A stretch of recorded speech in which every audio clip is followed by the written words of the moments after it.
Part 2 of the Botrytis fungicide resistance experiment tests isolates on plant tissue.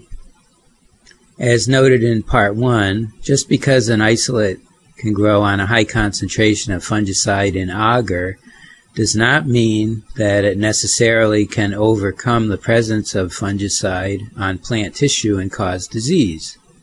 So we're going to test this. To test the Botrytis isolates against fungicide on plants, we planted several cucumber seeds in each of 4 pots in soilless potting mix. We let the seedlings grow until the cotyledons were out and parallel to the soil line.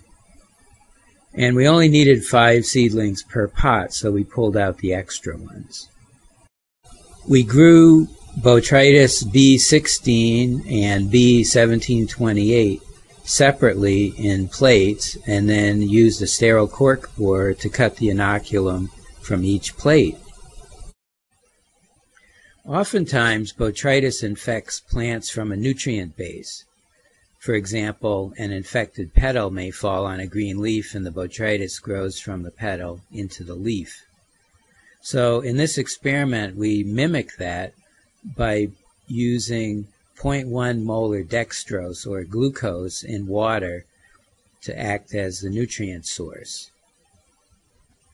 For some pots, we just put that glucose solution on the tip of the seedling, and in other pots, we mix the fenhexamide fungicide at the manufacturer's recommended label rate in the glucose water and treat the seedlings in those pots.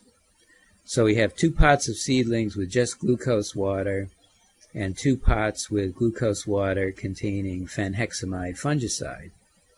And then we put the inoculum directly into the drop of water on the plants. Now, in a greenhouse or outdoor situation, you could spray plants with the label rate of chemical that you wanted to test, and then inoculate seedlings with Botrytis taken from infected plant tissue. And you wouldn't have to add any sugar water. You can let the plant part provide the nutrition. And you really just need a small bit of infected plant tissue to run that test. Now, after inoculation, you put the pots in separate plastic bags with some water in the bottom of the bag, because Botrytis requires high humidity.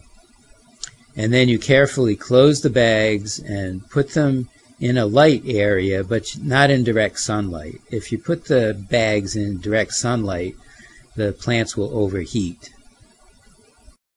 Then you need to examine the plants daily after inoculation, and in about 3 to 5 days you should start seeing some results.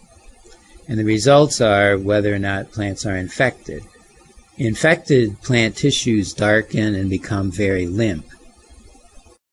In this test, B16 infected all the plants treated with glucose water, and the infected tissue became limp and discolored.